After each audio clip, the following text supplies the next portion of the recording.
Halo semuanya, selamat datang di video presentasi saya. Perkenalkan, nama saya adalah Indra Tanadwi Anda dengan NIM 8020230. Dan video ini saya akan mempresentasikan tentang klasifikasi berita palsu dan berita benar. Dataset yang saya gunakan dalam penelitian ini adalah data file fake dan real news dataset. Dataset ini berisi dua jenis berita, yaitu berita palsu atau fake news dan berita benar atau true news yang digunakan sebagai data untuk memasukkan ke dalam sistem klasifikasi teks. Di bawah ini adalah file yang saya gunakan. Isi dataset. Setiap data berita memiliki dua arti utama, yaitu titel yang berisikan judul berita dan teks yang berisikan isi atau dokumen berita. Data inilah yang dipelajari oleh sistem untuk membedakan berita palsu dan berita yang benar. Di sebelah ini adalah dua itu isi dalam file tersebut. Yang kiri itu dari file yang benar dan yang satu lagi itu dari berita palsu. Alasan penggunaan dataset. Dataset ini dipilih karena relevan dengan permasalahan penyebaran berita palsu di media digital. Jika dataset ini digunakan, maka sistem dapat belajar mengenali perbedaan pola antara berita palsu dan berita. Processing. Pada tahap processing, judul berita dan isi berita digabungkan menjadi satu. Proses ini maka seluruh informasi dapat dimanfaatkan maksimal.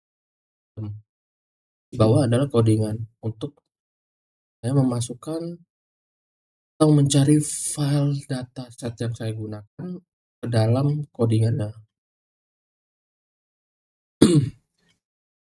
PDF IDF. Karena algoritma tidak dapat memproses teks secara langsung, maka saya digunakan metode TF IDF. Jika teks diubah menggunakan TF IDF, maka teks akan menjadi data numerik yang bisa diproses oleh machine learning. Random forest. Data hasil TF-IDF kemudian dilatih menggunakan algoritma random forest. Jika data dilatih dengan random forest, maka pelajari pola berita palsu dan berita benar dari data yang sudah dilatih sebelumnya. Di bawah ini adalah hasil codingan dan juga hasil hitung-hitungan dari codingan tersebut. PM dan KNN. Selain random forest digunakan algoritma PM dan KNN, algoritma yang digunakan klasifikasi yang diperoleh juga ya. Berikut adalah codingannya dan juga hasil dari penghitungan dari codingan tersebut dalam bentuk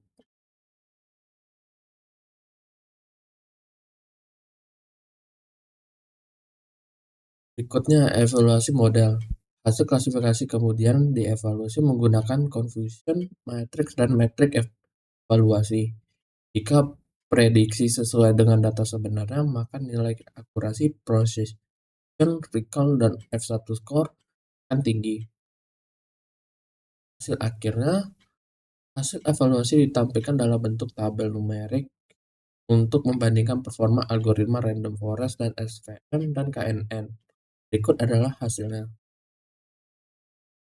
Kesimpulan, berdasarkan hasil pengujian dataset fake dan true news berhasil diklasifikasi dengan baik. Algoritma random dan SVM menunjukkan performa yang lebih baik dibandingkan KNN.